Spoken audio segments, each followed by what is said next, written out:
નમસ્કાર દોસ્તો, આવા જ વિડિયો જોવા ચેનલને સબસ્ક્રાઇબ કરો. સ્વાધ્યાય 7.1 ક્વેશ્ચન નંબર 3. આપેલ આકૃતિનો કેટલો ભાગ રંગીન છે? ત્યાર પછી તે નક્કી કરી રંગીન ભાગના ટકા શોધો. તો પહેલી આકૃતિ જોઈ તો આમાં ટોટલ કેટલો? આ 90નો ભાગ છે. તો ટોટલ વર્તુળમાં કેટલા ભાગ થશે? 90નો એક, બીજો, ત્રીજો અને ચોથો ભાગ. તો ટોટલ ભાગ રંગીન કેટલા છે? 1/4 ભાગ રંગીન છે. હવે એના ટકા મેળવવા આપણે શું કરશું? 1/4 ગુણ્યા 100. હવે 25 ચોકું કેટલા થશે? 100. તો 4 ગયા, તો વધ્યું શું? 25. તો કેટલા ટકા ભાગ રંગીન છે? 25% ભાગ રંગીન છે. ત્યાર પછી બીજો પ્રશ્ન, તો એમાં કેટલા ભાગ રંગીન છે એ જોવાનું. તો ટોટલ પેલા ભાગ ગણી લઈએ, 1, 2, 3, 4 અને 5. તો કુલ ભાગ કેટલા છે? 5. એમાં રંગીન ભાગ 1, 2 અને 3. તો ટોટલ રંગીન ભાગ કેટલા છે? 3/5. હવે એના ટકા મેળવવા માટે એને 100 વડે ગુણશું. 3.5 ગુણ્યા 100. હવે 20 પંચા કેટલા થશે? 100 થશે. તો 20 તેરી 60. તો કેટલા ટકા ભાગ રંગીન થયો? 60% છે એ ભાગ કયો થયો? રંગીન થયો. આકૃતિ નંબર 3. તો રંગીન ભાગ મેળવવા માટે ટોટલ ભાગ પહેલા ગણવાના. 1, 2, 3, 4, 5, 6, 7 અને 8. ટોટલ ભાગ કેટલા છે? 8 છે. અને એમાં રંગીન ભાગ 1, 2 અને 3. તો 3/8 શું છે? રંગીન ભાગ છે. હવે એના આપણે શું મેળવવાના છે? ટકા મેળવવાના. તો શું કરશું? 3/8 ગુણ્યા 100. તો આને આપણે શું લખી શકીએ?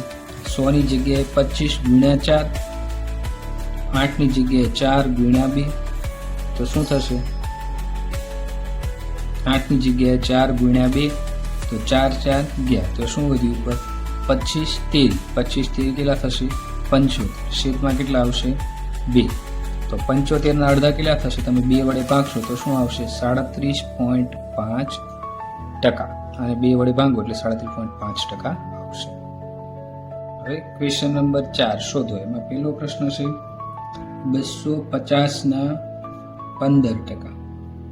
તો 250 ના 15% એટલે 250 ગુણ્યા 15. છેદમાં કેટલા થશે? 100 થશે. તો આપણે કઈ રીતે લખી શકીએ? 15 ની જગ્યાએ 5 ગુણ્યા 3 અને 100 ની જગ્યાએ 20 પંચા 100. આવું થયું. તો હવે શું વચ્ચે? 250 ગુણ્યા આ 5 ગયા, આ 5 ગયા. તો વધી ઉપર કેટલા વધ્યા? 3. અને નીચે કેટલા વધ્યા? 20 વધ્યા. તો આની જગ્યાએ આપણે શું લખી શકીએ? આ શૂન્ય ગયું, આ શૂન્ય. તો 25 તેરી કેટલા થશે? 75. ભાગ્યા કેટલા આવશે? 2. તો 75 ભાગ્યા 2 કરશું એટલે આપણે કેટલા મળશે? 37.5 મળશે. ત્યાર પછી દાખલા નંબર બી. એમાં શું કીધું છે?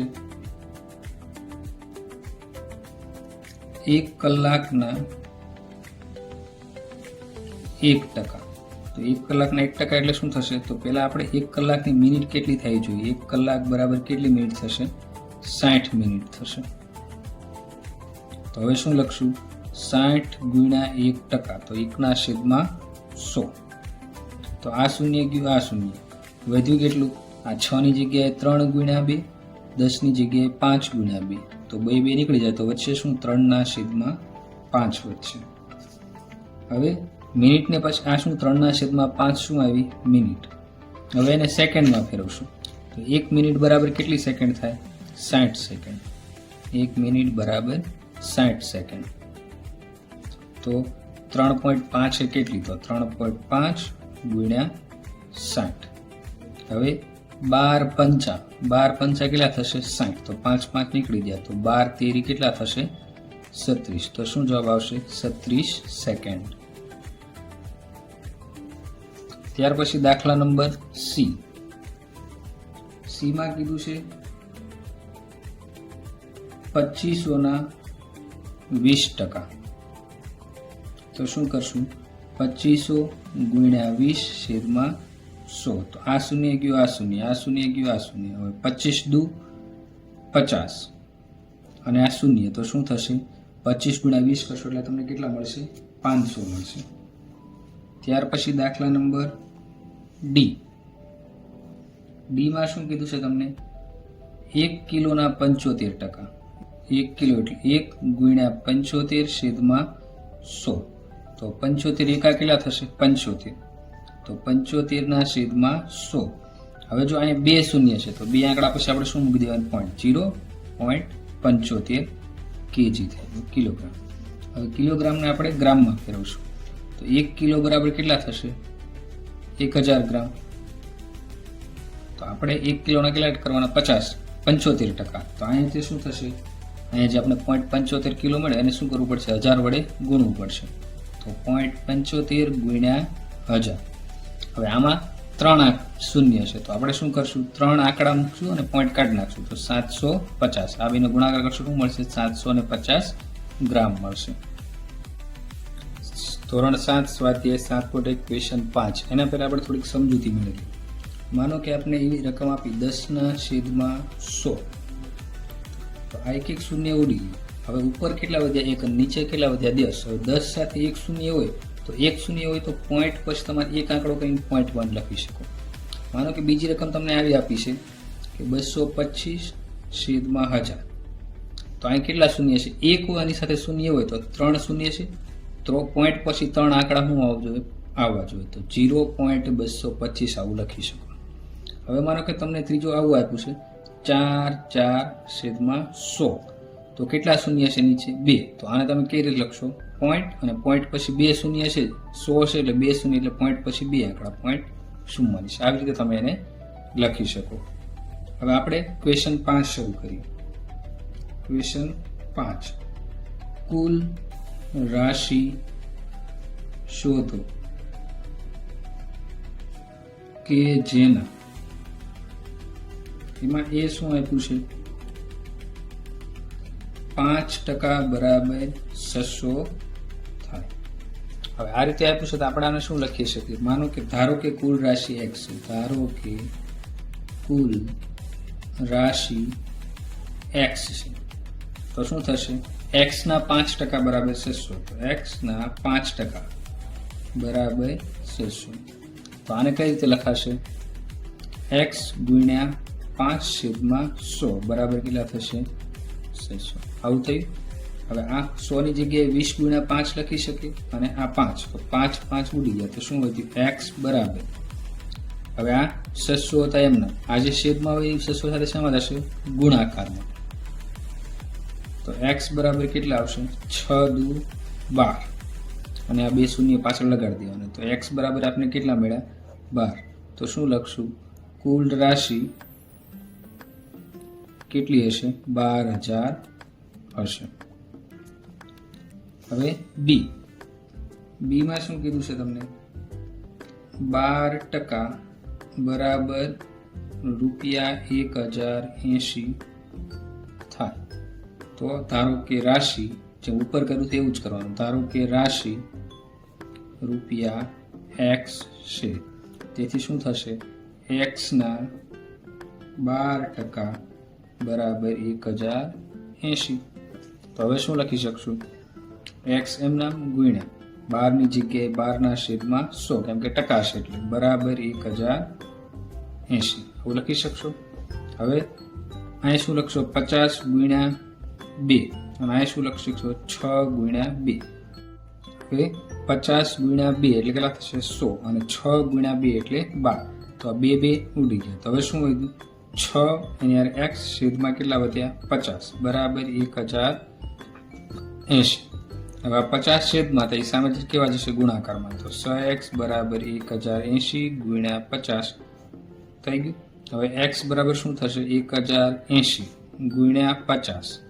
6 જે ગુણાકારમાં તો એ પાછા ભાગાકારમાં જશે. તો હવે આની જગ્યાએ 50 ની જગ્યાએ 25 ગુણ્યા 2, 6 ની જગ્યાએ 3 ગુણ્યા 2. તો 2 ઉડી ગયા. હવે વધ્યું શું? 1080. તો x બરાબર 1080 ભાગ્યા 3 અને આ ગુણ્યા 25. 1080 ની જગ્યાએ આપણે શું લખશું? 360 ગુણ્યા 3. તો આ 3 ઉડી જાય. તો વધ્યું શું? x બરાબર 360 ગુણ્યા 25 બરાબર આપણે શું મળશે? 9000. તો આપણી રાશિ હશે કેટલી? કુલ રાશિ ₹9000 હશે. આવું આપણે લખી શકીએ. ત્યાર પછી સી માં છે 40% બરાબર 500 કિમી થાય.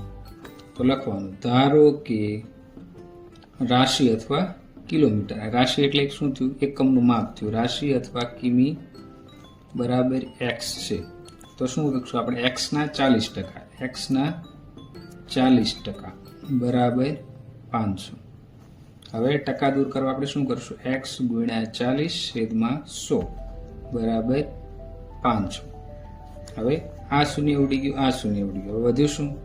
આ 10 જે ભાગાકારમાં એ સામે ક્યાં જશે? ગુણાકારમાં. તો x ગુણ્યા 4 બરાબર 500 ગુણ્યા 10 અને 4 જે ગુણાકારમાં છે એ ક્યાં જશે? હવે ભાગાકારમાં. તો x બરાબર 500 ગુણ્યા 10 છેદમાં 4. હવે 5 દુ 10 અને 2 દુ 4 તો 2 ઉડી ગયા.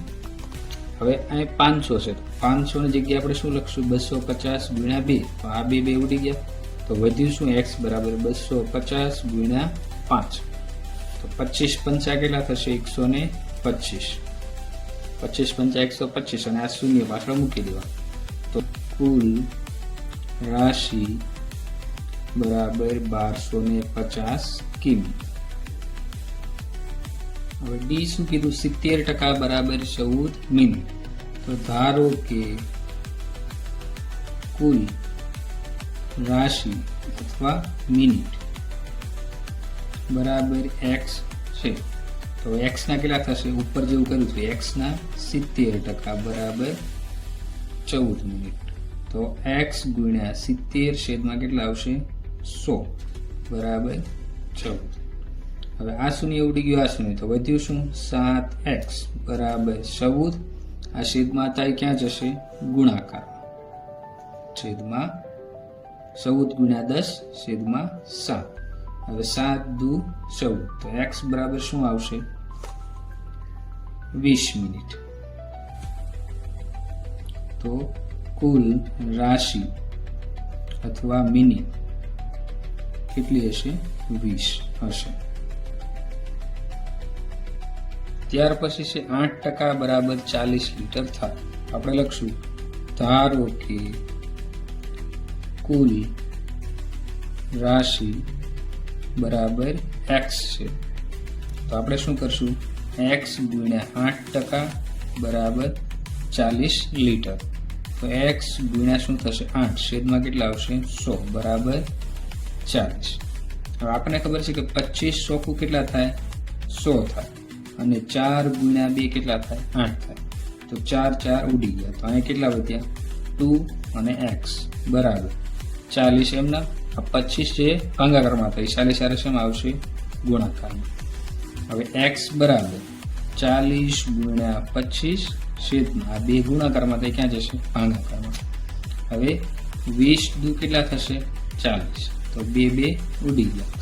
તો વધ્યું શું? 20 ગુણ્યા 25. તો x બરાબર 20 ગુણ્યા 25. હવે શૂન્ય છે તો આપણે ગુણાકાર જેવું કરતા એમ 25 દુ 50. 25 દુ 50 અને આ એક શૂન્ય તો શું આવ્યું? 500. તો કુલ રાશિ અથવા લીટર કેટલા થયા? 500 થશે.